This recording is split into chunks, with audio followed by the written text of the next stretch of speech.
राजधानी रायपुर के शहीद वीर नारायण सिंह स्टेडियम में भारत और दक्षिण अफ्रीका के बीच मुकाबला खेला गया, जिसे दक्षिण अफ्रीका ने एक रिकॉर्ड रन चेस कर जीत लिया। लेकिन इसके विपरीत आश्चर्यजनक बात ये रही कि मैच के प्राइज डिस्ट्रीब्यूशन सेरेमनी में राज्य सरकार का प्रतिनिधित्व नदारद रहा।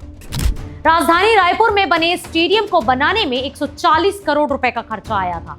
पहले इसका नियंत्रण राज्य सरकार के पास था, लेकिन कुछ दिन पहले ही इसे बीसीसीआई को 30 साल के लिए लीज पर दिया गया है। इसे लेकर वरिष्ठ पत्रकार अनिल पुष्कर ने सरकार पर मिलीभगत का आरोप लगाया है।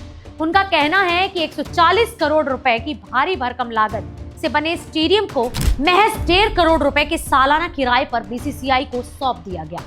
हैरानी की बात यह है कि राज्य में इतने बड़े मैच के आयोजन के बाद अवार्ड सेरेमनी में छत्तीसगढ़ के राज्यसभा सांसद और क्रिकेट जगत के चाणक्य माने जाने वाले राजीव शुक्ला नदारद रहे। आपने उन्हें देश में होने वाले हर एक मैच की अवार्ड सेरेमनी में शिरकत करते देखा होगा, लेकिन क्या बात रही कि वो रायपुर में हुए इस मैच के अवार्ड सेरेमनी में शामिल नहीं हुए। इसके बाद आप खुद समझ सकते हैं कि बीसीसीआई के साथ हुए इतने बड़े एग्रीमेंट के बाद भी राज्य ने क्या पाया और क्या खोया।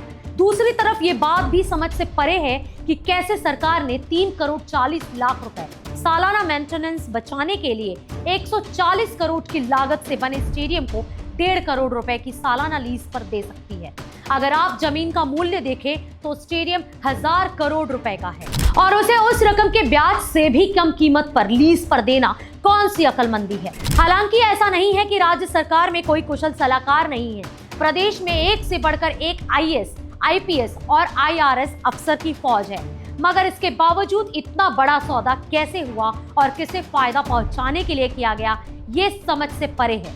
इन सब के बीच सबसे बड़ी हैरानी ये है कि जो पक्ष और विपक्ष छोटी छोटी बातों पर कुत्ते बिल्ली के जैसे सड़क से लेकर सदन तक झगड़ता रहता है, वो विपक्ष भी मानो मौन व्रत करके बैठा है, जिसे देखकर कोई भी ये समझ सकता है कि इस मामले में दोनों एक ही नाव पर सवार।